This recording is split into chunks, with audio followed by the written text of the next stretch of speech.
Hello, जय हिंद दोस्तों। मैं विनोद कुमार आपके अपने YouTube channel Gupta defence academy में आपका स्वागत करता हूं।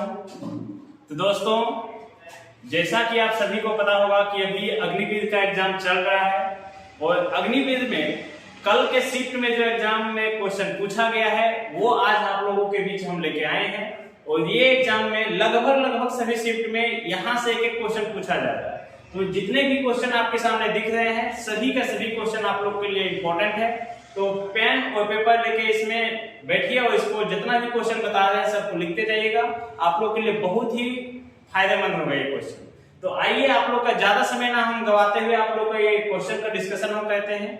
तो यहाँ पे देखिएगा, पहला क्वेश्चन आपका यहाँ पे दिया हुआ है, यदि P Q से 40% कम है। यहाँ पे तुलना किया गया है Q से, बोला ये गया है P जो है ये Q से 40% कम है।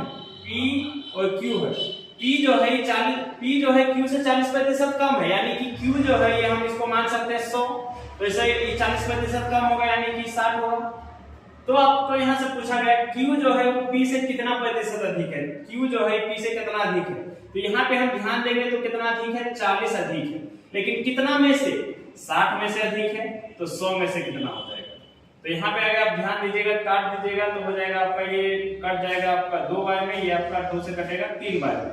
इसको हम लिख सकते हैं 200 बटा में 3 लिख सकते हैं, 200 बटा 3 को लिख सकते हैं 66 से ही 2/3% अधिक है। यहाँ से ये हो गया। इसके बाद अगला क्वेश्चन आपको दिया हुआ है, एक किताब का विक्रय मूल्य और क्रय मूल्य का अनुपात दिया हुआ है। विक्रय मूल्य का अनुपात और क्रय मूल्य का जो अनुपात दिया हुआ है वो आपका दिया हुआ है 3 और 4 के अनुपात में दिया हुआ है।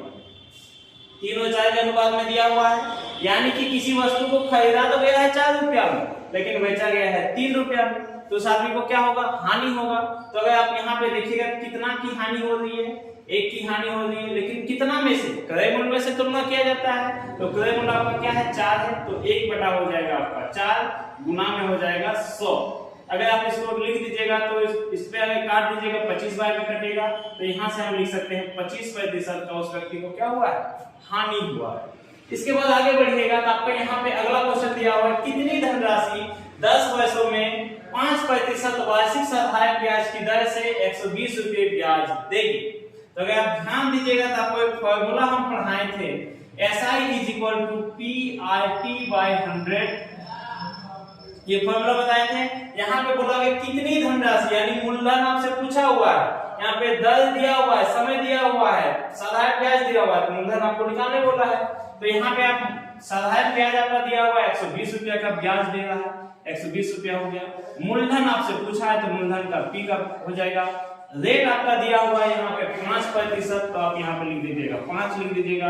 समय आपका दिया हुआ है 10 वर्ष, तो यहाँ पे आप लिख दीजिएगा 10 साल, बटा में हो जाएगा आपका 100 हो जाएगा।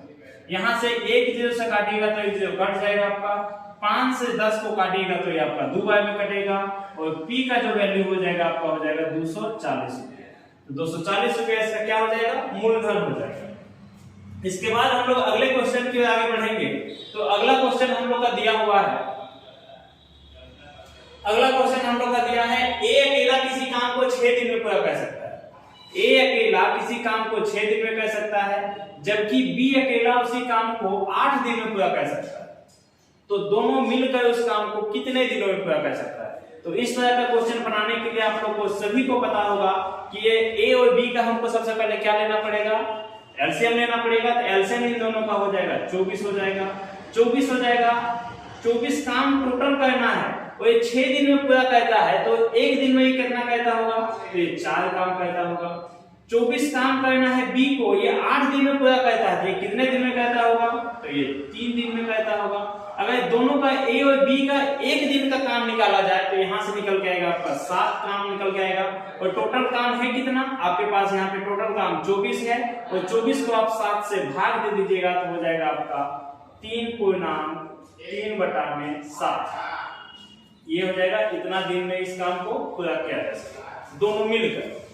इसके बाद आगे बढ़िएगा तो आपका दिया हुआ, यदि x का मान √5 के अंदर में √5 इस तरह से डॉट डॉट करके आपका इंफिनिटी तक गया है, और x का मान आपसे पूछा है, तो इस तरह का क्वेश्चन में आपको यहाँ पे कुछ भी नहीं करना होता है, इसका जो आंसर होता है बस एक लाइन में लिख दीजिएगा, रूट के अंदर में जो संख्या है वही इसका आंसर हो जाता है। तो ये था आप लोगों के बीच में आज हम क्वेश्चन, जितना भी एग्जाम में अभी शिफ्ट में आने वाला क्वेश्चन है, हम एक एक करके डेली आप लोग के बीच में एक एक वीडियो को लाएंगे और इसी तरह से क्वेश्चन आप लोग को भेजा जाएगा। तो आई होप कि आप सभी को ये वीडियो अच्छा लगा होगा। अगर अच्छा लगा होगा तो लाइक, कमेंट और सब्सक्राइब इस चैनल को जरूर कीजिएगा। इसी तरह से आपसे कंटिन्यू आप लोग के बीच में एक एक वीडियो को ला करके इस तरह से आप लोग को बताया जाएगा। तो जय हिंद, वंदे मातरम और भारत माता की जय।